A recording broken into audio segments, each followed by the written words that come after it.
Muito bom dia, uma grande alegria passar esse final de semana com os irmãos, uma grande alegria. Trago da Igreja Batista Pedras Vivas as saudações, o abraço e as orações deles por vocês e pelo nosso tempo aqui. Desde sexta-feira nós estamos falando um pouquinho sobre família, esse foco na família, e nós queremos continuar hoje, agora, e também à noite, caminhando um pouquinho mais para o final. Na sexta-feira nós falamos sobre um legado, um aspecto de um legado que pais podem deixar para seus filhos. Nós temos tantos aspectos para pensar, mas nós escolhemos um aspecto que diz respeito ao perdão e discorremos aqui por quase uma hora sobre como é que a gente pode deixar esse legado e quais são os elementos que compõem esse legado. Ontem nós falamos um pouquinho sobre as expectativas dos pais. Pais têm expectativas com seus filhos e discorremos um pouco sobre a diferença dessa palavra expectativa e esperança. E depois tivemos um gostoso tempo de pergunta e resposta. Foi um tempo muito prazeroso e tem sido um tempo muito prazeroso com os irmãos aqui. Mas hoje, agora cedo, eu gostaria de pensar sobre o contraste da expectativa dos pais com a realidade das escolhas dos filhos. Filhos fazem escolhas e nós precisamos ter isso bem claro na nossa mente. Salvar não está em nós, ensinar sim, ministrar sim, aconselhar sim, modelar sim.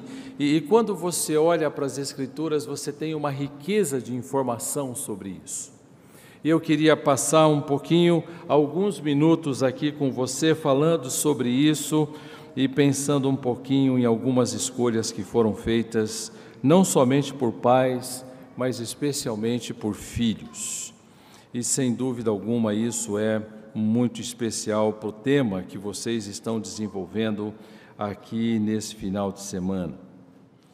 O que nós aprendemos de alguns relacionamentos no Antigo Testamento? Nós aprendemos que os relacionamentos cônjuges podem ser muito desleais, muito desleais.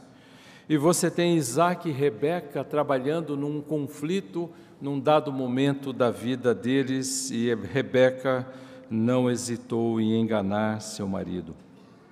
Cônjuges podem ser muito desleais.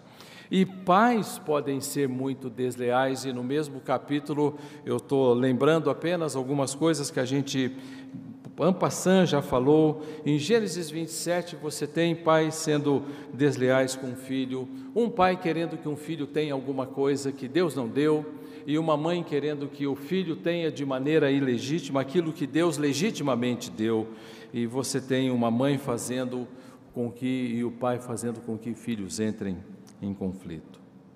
A mãe não hesitou em enganar o filho mais velho e não hesitou em enganar o marido. O pai não hesitou em desobedecer ao Senhor. Os filhos criaram conflitos entre eles. Eles tiveram a sua própria vida e eles desenvolveram os seus relacionamentos tensos dentro de casa, e não por acaso, Filhos fazem escolhas. E sei que muitos de nós podem ter filhos que de alguma maneira desejaram fugir e sair de casa e tornar-se um pródigo, por assim dizer, um filho pródigo. E nesse sentido nós temos muitos casos dessa natureza. Eu tenho amigos queridos e tenho membros da minha igreja mesmo, que durante muitos anos têm sofrido por causa das escolhas dos filhos. Filhos que foram criados desde cedo com o Evangelho. E eles foram ensinados nos caminhos do Senhor em como deveriam viver a vida cristã. E eles foram trazidos à igreja, ministrados em casa, modelados pelos pais, amados por eles, receberam a riqueza do Evangelho. E aqueles filhos foram crescendo e num dado momento da vida, eles disseram: essa não é a vida que eu quero ter, eu quero ter outra vida. E tem produzido muita tristeza no coração dos seus pais. E alguns deles fizeram escolhas muito ruins, a ponto de ter que se envolver a polícia para lidar com as questões das escolhas dos filhos. Alguns com ameaça, alguns com droga, alguns com prisão. E certamente você tem uma tristeza grande no coração dos pais, o coração deles rasgados por causa de seus filhos que de alguma maneira olharam para a herança que receberam e disseram: nós não queremos essa herança, nós queremos outra herança deste mundo, neste momento, desfrutar de tudo que nós podemos aqui neste mundo, hoje e agora. Quando eu olho para as Escrituras, eu tenho em primeiro livro de Samuel, capítulo 2, alguns versículos que acontecem aqui e que você tem um sacerdote que tem filhos, e um sacerdote que tem filhos, mas que eles são homens ímpios, de coração duro, pessoas que não amaram o Senhor e desprezaram o seu sacrifício. E você tem aqui alguns indivíduos que tinham suas escolhas para fazer, mas fizeram escolhas bem ímpias. Verso 12 em diante, você tem os filhos de Eli, o sacerdote Eli. E você tem aqui um misto de escolhas de filhos com pais que modelam filhos. E você tem aqui algo que nós já dissemos: um pai modela um filho nessa dinâmica da vida. E eu mencionei na sexta-feira um dos livros da nossa editora em que um senhor, um homem, um diácono, um membro de um conselho de uma igreja presbiteriana americana escreveu, e ele fala sobre a importância do modelo do pai e da mãe na vida, na dinâmica da casa. Eu chamo a isso de no currículo oculto de uma família. Toda família tem um currículo oculto, toda igreja tem um currículo oculto, todo seminário tem um currículo oculto, e nós podemos às vezes desprezar esse currículo oculto da casa. Nenhum pai cristão em sã consciência quer ensinar o seu filho a ser maledicente, nenhum pai. Mas quando ele sobe no carro e faz um comentário com sua esposa, não muito bom e ácido acerca do que ouviu, e os seus filhos estão no banco de trás, eles aprenderam. Não se trata de um ensino formal, não se trata de um ensino propositivo, intencional, faz parte do currículo oculto da casa. E esse livro, Conversas de Pais com Seus Filhos, que você tem aqui na sua livraria, não sei aonde ela está, você certamente vai ter essa dinâmica de pais que modelam seus filhos. E ainda que modele bem, pode produzir algum filho que queira sair, mas certamente nós temos os nossos currículos. Se eu estudo num determinado seminário, nenhum professor meu jamais disse que o meu seminário era o melhor seminário do Brasil, jamais, nunca ouvi. Os professores muito humildes. Mas quando nós estávamos entre os alunos, nós ouvíamos que o nosso seminário não é como aquele, esse seminário diferente desse, aquele faz aquilo que nós não fazemos, e isso em todos os seminários, não só no que eu estudei. Em algum tempo depois nós temos uma convicção: o nosso seminário é o melhor seminário no qual nós podíamos estudar. Mas ninguém ensinou isso. Ninguém em nenhum momento entrou em sala de aula dizendo exatamente isso. Isso fica por conta daquela coisa oculta que vai se espalhando dentro de casa. Um pai que, quando um filho vai falar com ele, ele diz: eu estou muito ocupado para falar com você, muitas vezes, e ele nem dá atenção lendo um jornal, assistindo televisão, ele modela o seu filho num currículo oculto. Deve ser assim que um pai cristão vive mesmo. E deve ser dessa maneira que uma vida boa em Cristo acontece. E sem dúvida você tem aqui um caso de um pai e dois filhos que tinham funções importantes no reino, e desprezaram suas funções. A partir do verso 12, 1 Samuel 2. Eram, porém, os filhos de Eli, filhos de Belial. Essa palavra, filhos de Belial, ela faz menção àquela pessoa que é considerada, ou era considerada, a pessoa mais rasa e mais nula dentro da sociedade, e alguns intérpretes chegam a qualificar essa palavra como alguma coisa perto de um palavrão, né? Alguma coisa bem baixa. Eles eram filhos de Belial, não era nenhum elogio chamar alguém de filho de Belial. E não se importavam com o Senhor, esse era o coração deles. Pois o costume daqueles sacerdotes com o povo era que, oferecendo alguém sacrifício, vinha o moço do sacerdote e, estando-se cozendo a carne, com um garfo de 3 dentes na mão, metia-o na caldeira, ou na panela, ou no tacho, ou na marmita, e tudo quanto o garfo tirava, o sacerdote tomava para si. Assim fazia a todo Israel que ia ali a Siló. Também antes de se queimar a gordura, vinha o moço do sacerdote e dizia ao homem que sacrificava: dá essa carne para assar ao sacerdote, porque não aceitará de ti carne cozida, senão crua. Se o ofertante lhe respondia: queime-se primeiro a gordura, e depois tomarás quanto quiseres, então ele lhes dizia: não, porém hás de me dar agora, senão tomá-la-ei à força. Era, pois, muito grande o pecado destes moços perante o Senhor, porquanto eles desprezavam a oferta do Senhor. Havia lei para isso. Havia lei para dizer que aquele homem que vivia do ministério, ele tinha o momento e a carne oportuna para ele pegar, mas aqueles homens iam lá, enfiavam seus garfos e tiravam a carne e desprezaram a ordem, a palavra de Deus, desprezaram a lei do Senhor.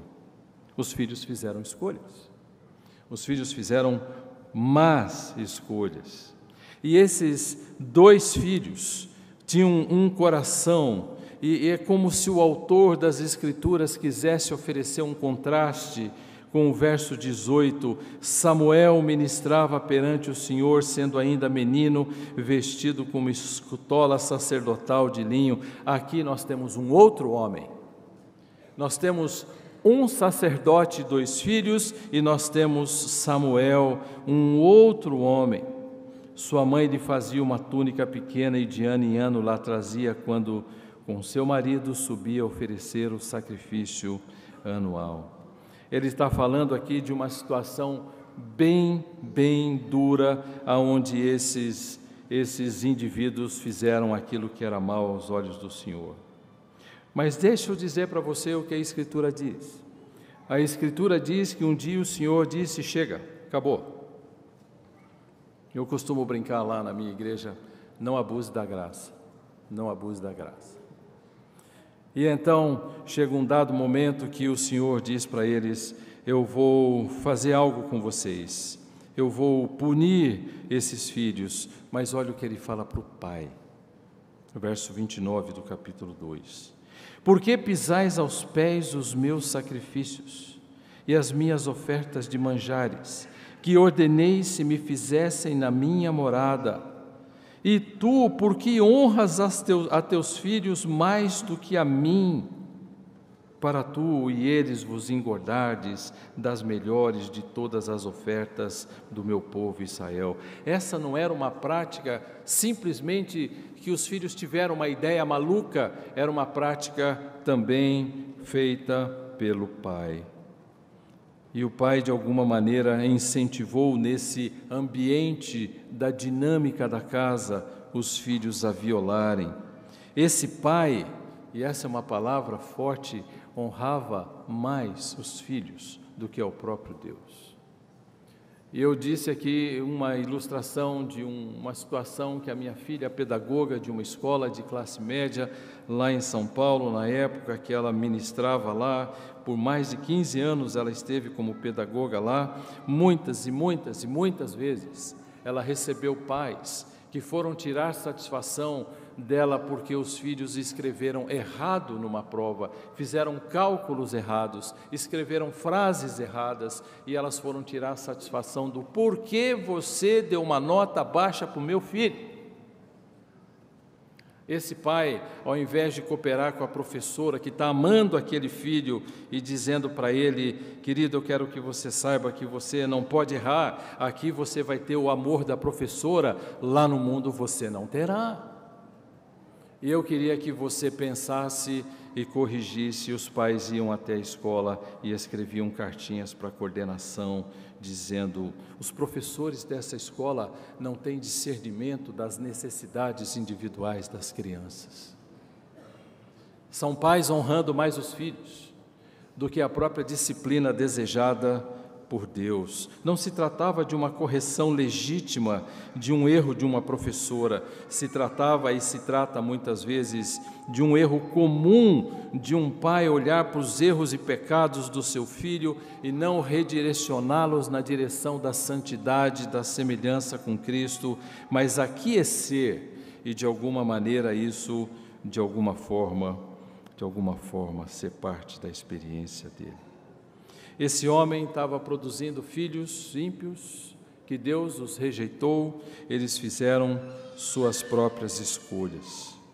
Mas o oposto é verdadeiro, em certo sentido, como nós teremos aqui pais santos produzindo filhos que também serão ímpios. E de alguma maneira a gente tem as duas situações nas Escrituras. Quando eu olho para o mesmo livro, 1 Samuel, primeiro livro de Samuel, capítulo 18, eu gosto de pensar de que esse livro deveria ser reconhecido um personagem que raramente é. E eu gosto de olhar para esse livro pensando de que se tem um grande herói nesse livro, entre outros, talvez um ou dois, um grande herói nesse livro é Jonatas. Esse moço, herdeiro do trono, ele era aquele legítimo herdeiro do trono que num dado momento, quando ele encontra Davi, ele diz, capítulo 18 de 1 Samuel, verso 1, sucedeu que acabando Davi de falar com Saul, a alma de Jonatas se ligou a de Davi, e Jonatas o amou como a sua própria alma, e desse texto tiram inúmeras aplicações indevidas. Esse moço, ele olha para aquele rapaz novo que chegou e ele entrega a sua capa, ele tira o seu escudo, entrega a sua espada e ele diz: aqui está o novo rei de Israel, mas ele é filho de Saul. E esse homem ímpio, ele produz um filho piedoso, extremamente piedoso. E de alguma maneira, naquele dia que ele diz o texto, ele dá os presentes para Davi, e Davi saía, e aonde quer que Saul enviava, ele se conduzia com prudência, e Jonatas o defendia em todo o tempo. Pais podem ensinar a palavra para o filho, e filhos podem fazer escolhas. Pais ímpios podem não ensinar a palavra para o filho e filhos farão escolhas. Eu sou filho único crente da família e de quase toda a família que eu tenho, porque meus pais foram ímpios a vida toda, já faleceram, e eles não me ensinaram em nenhum momento seguir ao Senhor e de nenhuma maneira amar aqueles que seguiam ao Senhor também. E nós estamos olhando para isso e dizendo: filhos fazem escolhas.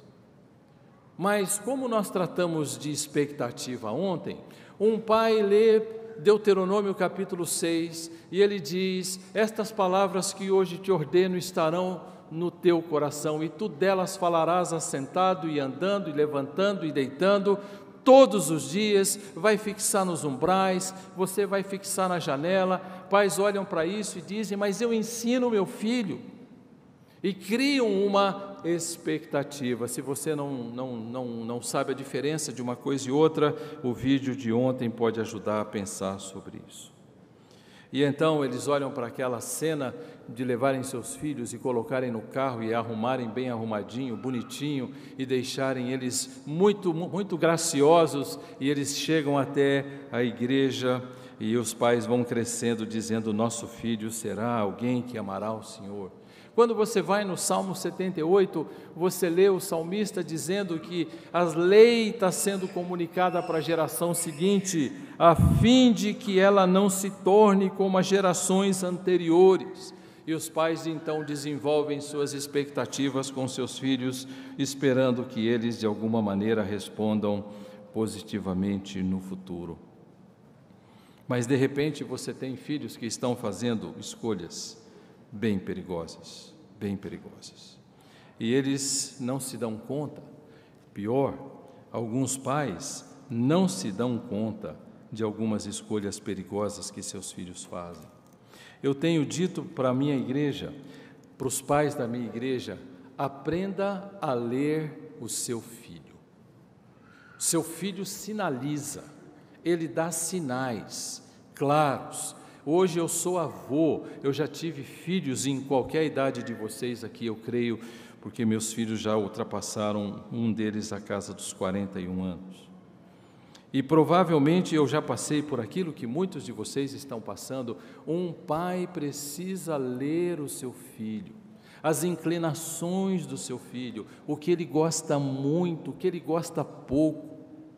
Quem são os seus amigos, aonde ele vai, os seus pontos de interesse, quais são essas áreas que interessam para o meu filho. Isso ajuda no processo, mas não garante o resultado. O resultado depende da graça do nosso Senhor.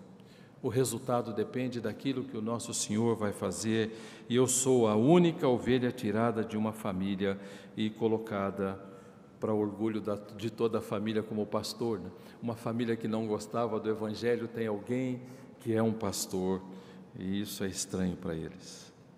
De toda forma, de alguma maneira Deus me amou de tal forma que me tirou de um lugar que eu não tinha nenhuma esperança e me colocou em outro lugar.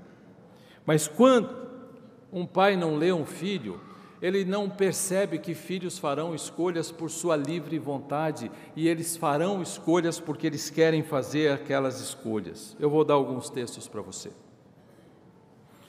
2 Samuel capítulo 13, e eu queria que você abrisse 2 Samuel capítulo 13 para que nós lêssemos juntos esse texto, um texto muito importante das Escrituras. Verso 1 diz assim: Tinha Absalão, filho de Davi, uma formosa irmã, cujo nome era Tamar. Amnon, filho de Davi, enamorou-se dela. Nós estamos falando de filhos e meio-irmãos. Nós estamos falando de uma família muito especial. Agora, se você lê a Bíblia com cuidado, e se você ler o segundo livro de Samuel com cuidado, você vai ver que a família real está crescendo, e Deus derramando da graça dele. Chega no capítulo 11, acontece um evento, e no capítulo 12 começa a derrocada da família real, e até o fim do livro é assim. E você tem ali um rei que de repente ele queria atender a um desejo dele quando ele viu uma mulher bonita de cima da sua eira, uma mulher com um corpo que ele desejou, ainda que fosse esposa do seu melhor soldado.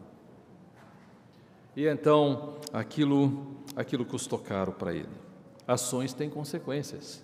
Eu costumo dizer isso para os meus filhos. Pensem muito bem no que vocês vão fazer. Ações têm consequências. Vocês fazem escolhas, avaliem bem, muito bem. Angustiou-se Amnon por causa de Tamar, sua irmã, a ponto de adoecer, pois sendo ela virgem, parecia-lhe impossível fazer-lhe alguma coisa. Tinha, porém, Amnon um amigo cujo nome era Jonadab, filho de Simeia, irmão de Davi, e Jonadab era um homem muito sagaz.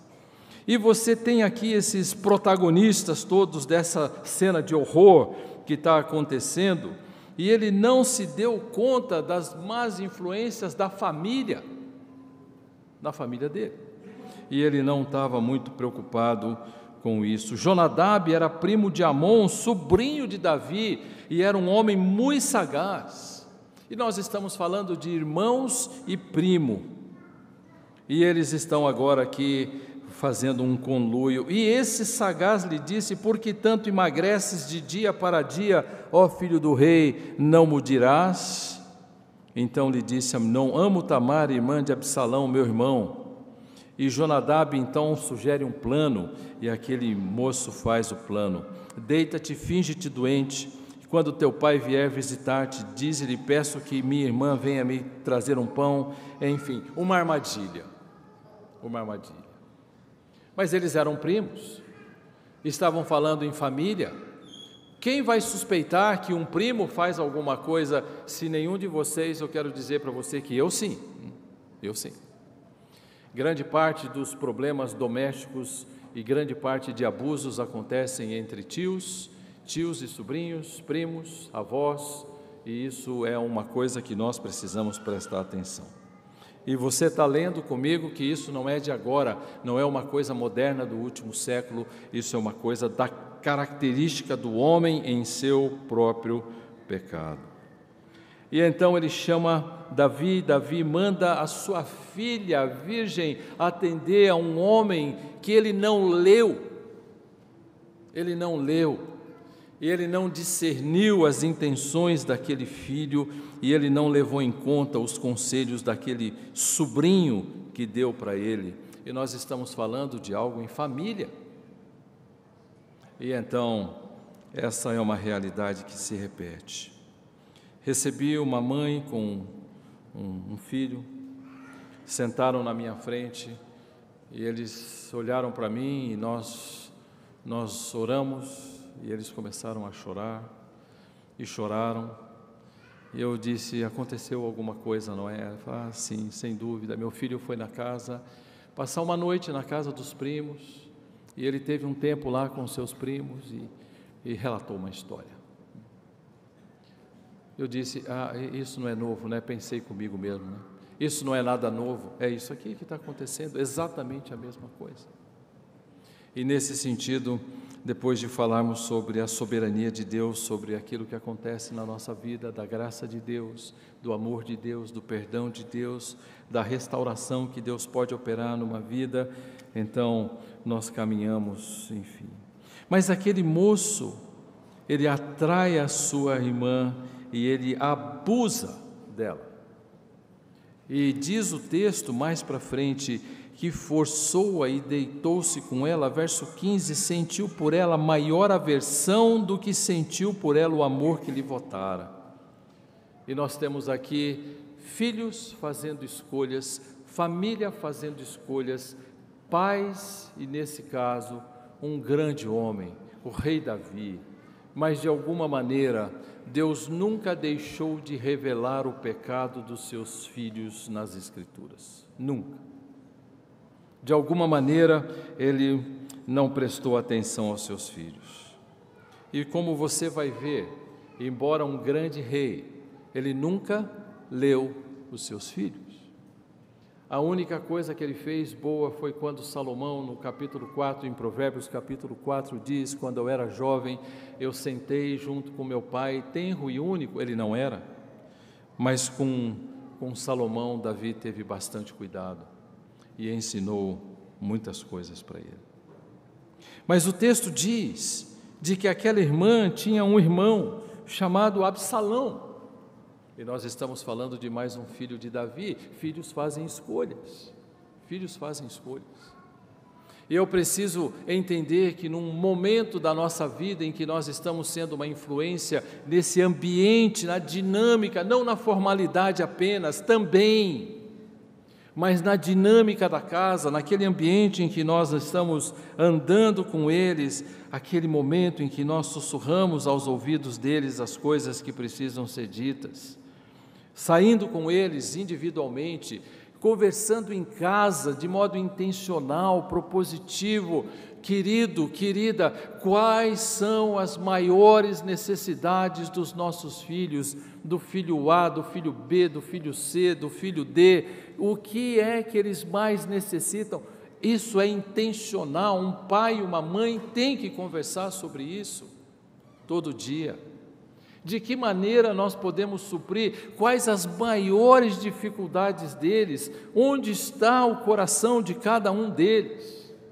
E então ele poderia nesse momento dizer: eu vou fazer tal coisa com esse filho, com aquele, você faz isso com eles, lê esse livro, nós estudamos esse texto das Escrituras, nós vamos gastar um tempo para fazer uma influência muito boa em nossos filhos. Mas hoje, uma TV no quarto de um, uma TV no quarto de outro, um come aqui, um janta lá, um almoça nesse lado de cá, um come com o negócio na mão aqui assistindo televisão, e então nós perdemos aquela importante reunião, que pode ser uma gostosa reunião em família, de 1 hora mais ou menos na mesa.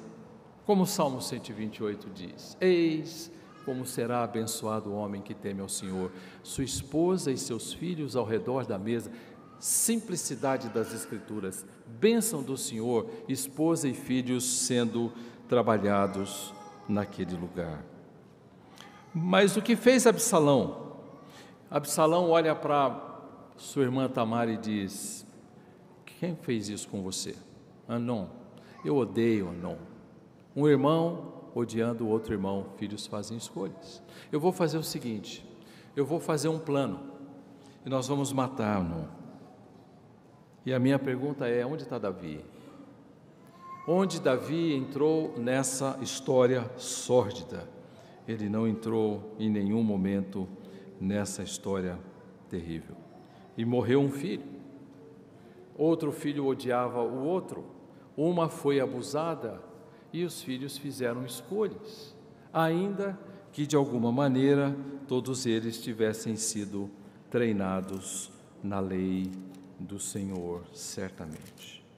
Mas quando você avança um pouquinho no primeiro livro de Reis, e quando você vai no versículo 5 do capítulo 1, então Adonias, filho de Agite, que ele também era filho de Davi, se exaltou e disse: eu reinarei. Providenciou carros e cavaleiros e 50 homens que corressem adiante dele. Ele disse: eu não concordo que Salomão seja o rei, eu serei o rei.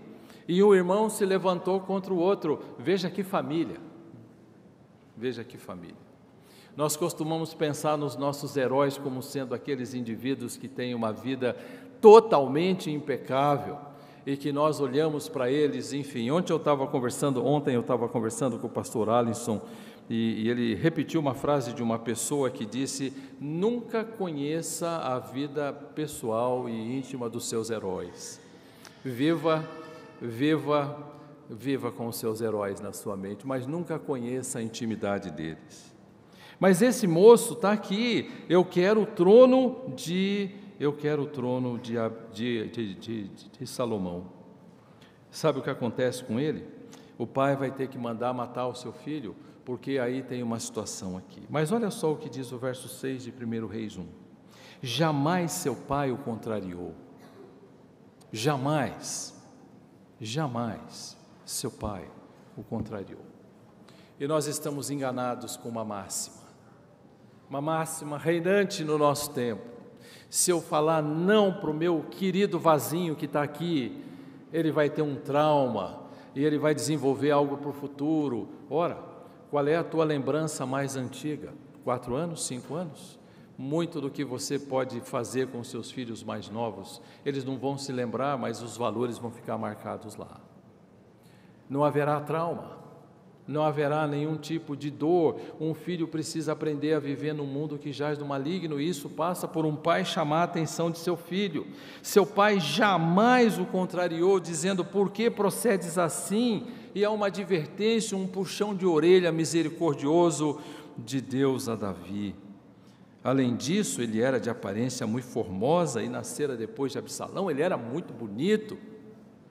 E nós podemos confundir uma coisa com outra na hora de criar os nossos filhos, e nós temos aqui uma difícil situação, e seu pai estava muito ocupado para responsabilizar os seus filhos, que fizeram escolhas. Eu queria tranquilizar você, Ensine o seu filho o caminho que ele deve andar. A NVI diz diferente. A NVI pega Provérbios 22:6 e traduz. O meu querido tradutor amigo que já está com o Senhor traduziu a NVI esse versículo. Ensina a criança aquilo que você tem de propósito para ela. Um pai deveria ter um propósito digno e honroso e santo e bíblico para os seus filhos, piedoso, e deveria ensinar. Eu deveria fazer isso intensamente, todos os dias, intencionalmente, propositivamente, mas uma vez feito isso, eu não controlo o resultado, eu controlo o processo. Eu não controlo o resultado, eu controlo o processo. O resultado fica por conta da graça do nosso Deus. Você está vendo aqui os filhos de Eli.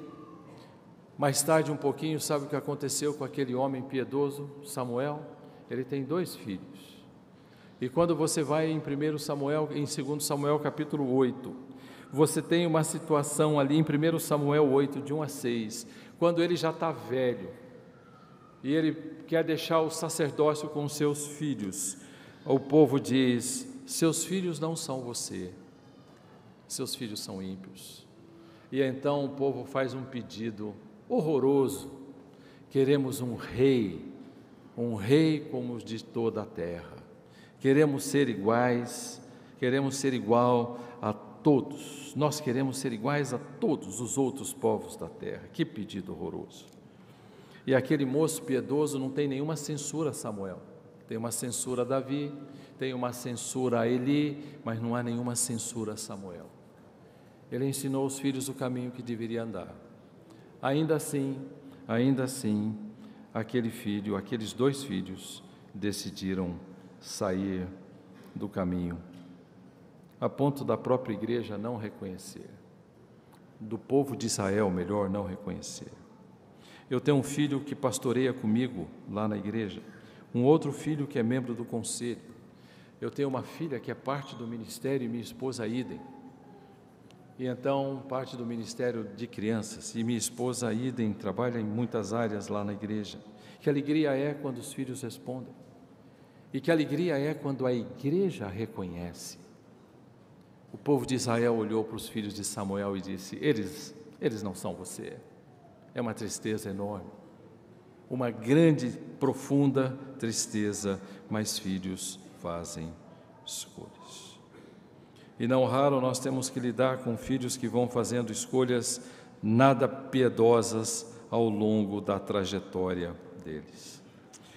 Em último lugar, quero dar um exemplo para você, para o nosso tempo que nós temos aqui. Juízes capítulo 14. Eu queria que você fosse lá. Ali existe um filho que tinha tudo para ir bem, que tinha pais piedosos, pais que andaram com ele de muitas maneiras. E ele está olhando para aquela situação dos seus filhos ali, e ele está sofrendo agora, porque de alguma maneira ele vai fazer uma escolha que os pais não queriam que ele fizesse. Capítulo 14 de Juízes, verso 1. Desceu Sansão a Tímna. Vendo em Tímna uma das filhas dos filisteus, subiu e declarou a seu pai e a sua mãe, e disse: vi uma mulher em Tímna das filhas dos filisteus, tomai-ma por sua esposa. Esse moço, Sansão, há uma musiquinha de criança que diz que era um homem grandão, fortão, com uma cabeça do tamanho de um feijão, não é? Um indivíduo grande, forte, mas ele tinha muito músculo, ele tinha pouco cérebro, não é? E esse moço, ele vivia em função do que ele via, e ele olhava, e ele se agradava daquilo que Deus queria que ele ficasse longe. Porém seu pai, verso 3, e sua mãe lhe disseram: não há porventura mulher entre as filhas de teus irmãos, ou entre todo o meu povo, para que vás tomar esposa dos filisteus, daqueles incircuncisos? E aí ele dá a resposta de que era um modelo, o motor pelo qual ele vivia, toma-me esta, porque só desta me agrado. Só desta me agrado.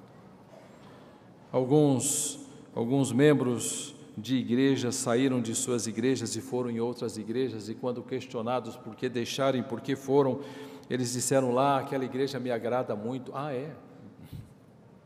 Então nós escolhemos uma igreja porque ela me agrada muito. Esse moço vivia em função do que agradava a ele. Não é por causa da fidelidade às Escrituras, dos cânticos lindos que nós cantamos, não é por causa da mensagem, não é por causa do cuidado individual das vidas e do cuidado com as famílias, é porque te agrada. Sansão fez essa escolha. Isso é próprio de um homem com muito músculo e pouco miolo. Ele olha e ele vive em função do que o agrada. Eu tenho que fazer, eu tenho um problema elétrico no meu coração, eu tenho um corpo todo danado, eu tenho 6 parafusos na coluna, 2 gaiolas de titânio, eu tenho um estente no coração e um problema elétrico, meu coração bate 40, eu tenho que tomar muito remédio durante o dia para o meu coração bater um pouquinho. Quando eu estou muito nervoso, ele bate 60, né? É bem desgastante. Então, a minha cardiologista nos últimos 11 anos tem dito para mim, você tem feito exercício? Eu disse, não. Eu não tenho tempo, minha agenda não deixa. Ela disse, não é prioridade, né, Jair? Depois de 2 anos, volto lá e ela diz, e aí, fazendo exercícios? Eu disse, não, a minha médica é uma médica de um grande hospital em São Paulo, um hospital de referência na América Latina. E ela diz, não é prioridade para você, não é, Jair? Eu disse, a minha agenda não deixa. Depois de 4 anos, e nesses 11 anos, repetidas vezes, agora eu fui lá. E ela disse para mim, bom, você está a caminho de um marca-passo. Você está fazendo exercício? Tornou-se prioridade para mim fazer exercício, não é? Então eu fui para a academia. Eu estou na Smart Fit. Eu estou lá na Smart Fit. Eu cheguei com esse, né, todo mundo com um tanquinho, né, aquele monte de gominho. Eu falei, eu resolvi fazer um gomo só, não é? E eu estou lá olhando, eu falei para o meu filho, que é um professor, é um educador físico, meu treinador pessoal, e um homem especializado em idosos com problema cardíaco. Deus dirige bem a vida, né?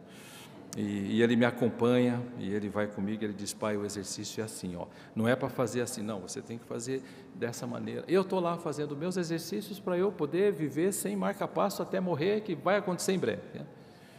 E então eu vejo lá aqueles indivíduos que estão ali do lado, olhando no espelho, e eles estão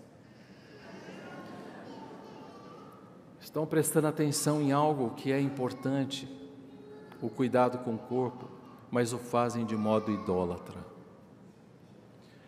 Eles se agradam do que vem, e eles não querem perder aquilo que vem. E então eu vejo moças entrando de um jeito que meu filho, que deu aula para professoras, para pessoas de classe alta lá em São Paulo, elas iam de camisetões e bermudas largas, elas entram de top, shortinho, e eu falei, filho, o que é isso? Ele falou, pai, é assim, é assim. Então elas andam desfilando, olhando nos espelhos, porque elas se agradam do que vem. E então eu estou olhando, não é isso mesmo que Sansão está fazendo? Só desta me agrado. A história dele é uma lição atrás da outra para nós. Mas eu vou parar por aqui. O nosso ensino é que pais podem ser cuidadosos, e eu quero encorajar você a ser muito cuidadoso, muito cuidadoso, muito cuidadosa, propositiva, intencional com os seus filhos. Ensine os seus filhos no caminho que devem andar. Mas saiba, filhos fazem escolhas. E isso tranquiliza o nosso coração, e nós descansamos. E nós podemos amar os filhos que fizeram essas escolhas. Podemos ir até eles e dizer para eles o quanto nós queremos ajudá-los no processo de restauração. Mas nós não podemos fazer escolhas por eles. eles farão suas escolhas. Ensine seus filhos a fazerem escolhas agora. Saia com eles, vá ao mercado com eles, vá à praça com eles, vá fazer compra com eles. Deixe eles verem o que vocês conversam numa mesa de restaurante. Fique com eles perto para que eles saibam dos seus valores. Ensine os seus filhos no caminho que ele deve andar, mas não tenho nenhuma expectativa. Deixa Deus trazer luz para as escolhas que eles farão. Faz sentido para você? Faz? Queria orar com você.